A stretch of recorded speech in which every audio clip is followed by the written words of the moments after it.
Donc, en effet, je suis médecin généraliste, maître de conférence au département de médecine générale de Toulouse, membre du secteur recherche du CNGE. Et donc, je vous parlais de l'étude ESUB-MG.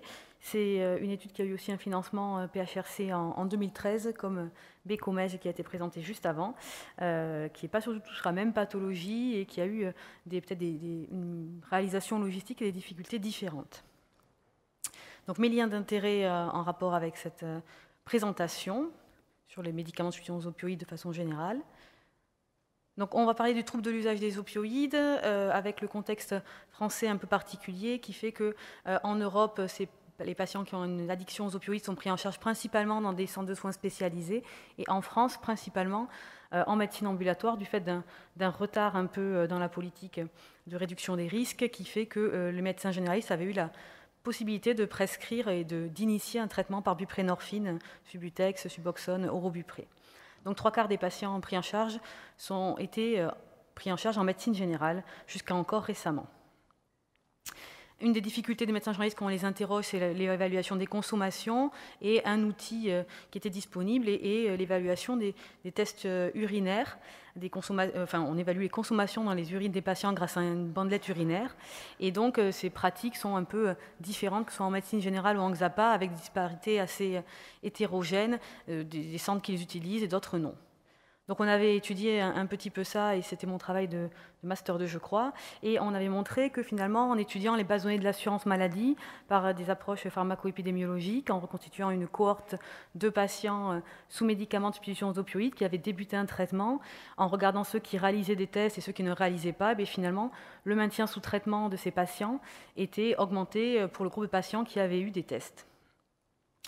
Donc, fort de ça, on se proposait de faire un essai clinique randomisé pour confirmer ces données. Et puis, on avait évalué, grâce à cette étude de cohorte sur l'assurance maladie, donc sur des données de vraie vie assez fiables, que les médecins généralistes qui étaient impliqués dans ces prises en charge, qui initiaient des traitements par médicaments de substitution aux opioïdes, voyaient à peu près 2 patients par an, initiés 2 fois par an.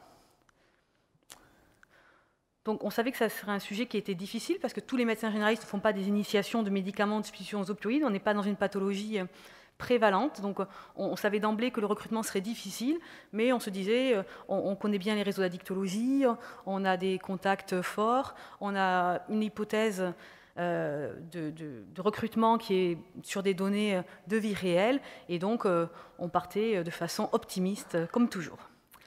Donc on a eu un financement en 2013, qui était le promoteur était le CHU de Toulouse. L'investigateur principal était le docteur Lapeyre-Mestre, qui est pharmacologue MCU à Toulouse. J'étais co-investigateur principal avec elle. Et donc on a travaillé avec le centre d'investigation clinique du CHU pour mettre en place cet essai. Donc c'était un essai clinique randomisé en cluster, avec donc on incluait des médecins généralistes, qu'on randomisait en 2 groupes, un groupe pour lesquels on les formait, on mettait au test urinaire, on les mettait à disposition dans leur cabinet et ils avaient pour consigne de faire un test urinaire lors de l'initiation de traitement médicaments de substitution aux opioïdes, et l'autre groupe pour lesquels ils continuaient leur pratique habituelle d'une façon assez pragmatique. Et donc après, quand les patients étaient inclus par les médecins, on devait les suivre pendant 6 mois et on évaluait le maintien sous traitement à 6 mois qui était le critère de jugement principal. Alors, on a eu le financement en 2013, on a eu un retour du CPP en avril 2014.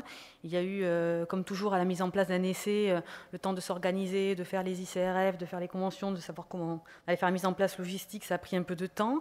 On était parti sur 6 régions françaises et donc 6 départements de médecine générale en lien avec 6 centres d'évaluation d'information de la pharmacodépendance addictovigilance, donc dans 6 CHU. Donc il a fallu faire des conventions entre CHU Toulouse et les autres conventions, ce qui a pris un peu de temps aussi. Donc les centres ont ouvert en fait à intervalles assez espacés. La première mise en place a été faite en octobre 2016 et puis il y a des centres qui en 2018 n'étaient toujours pas ouverts. En mars 2018, premier bilan des inclusions, on avait 88 médecins généralistes qui étaient inclus et seulement 27 patients, alors qu'on avait un nombre de sujets nécessaires calculé à 136 patients. On est arrivé déjà à peu près à la durée de recrutement prévue dans l'essai, et donc on s'est dit on a une grande difficulté.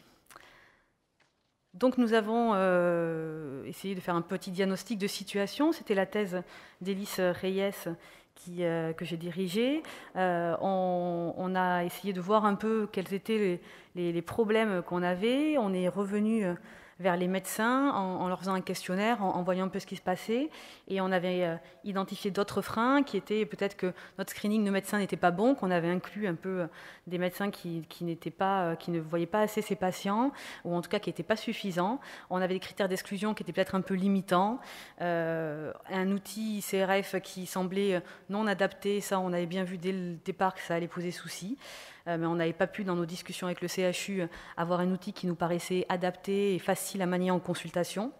Et un manque de visibilité de l'étude qui fait que quand on a des investigateurs qui sont inclus dans l'étude, qu'on fait la mise en place, nous on faisait une mise en place qui était en présentiel, on se déplaçait, souvent moi et l'attaché de recherche clinique, donc on y allait, on était vraiment en contact avec les investigateurs, et donc chaque région ça a été fait.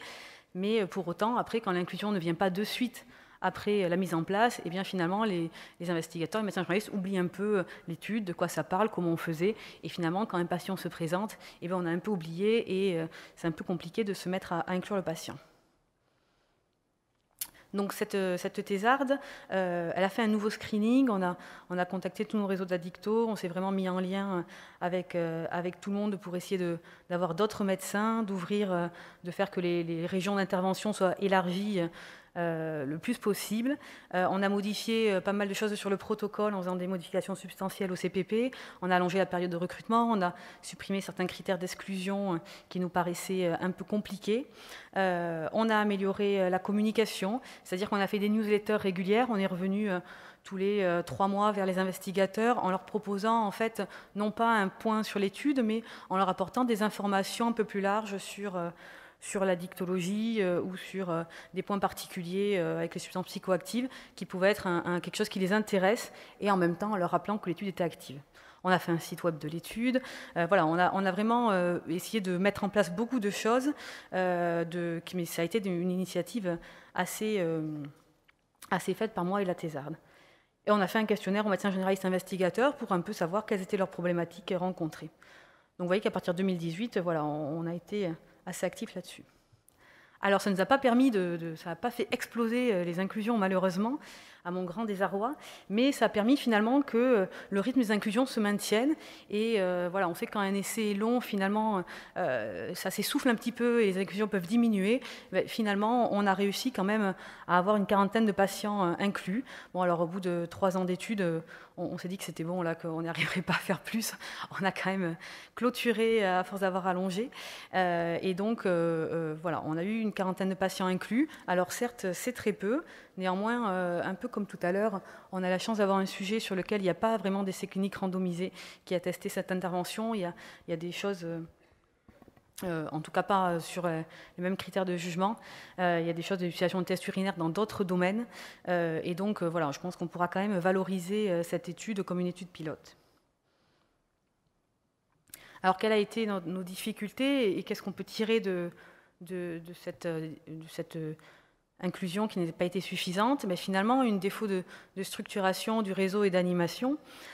Finalement, on a vu que même si ça n'a pas fait exploser les inclusions, le fait de revenir fréquemment vers les investigateurs, de proposer des newsletters, de rester à leur écoute, ça a été très apprécié. On a eu des retours très positifs des investigateurs et finalement, ça a fédéré, dynamisé un réseau qui a besoin après d'être pérennisé.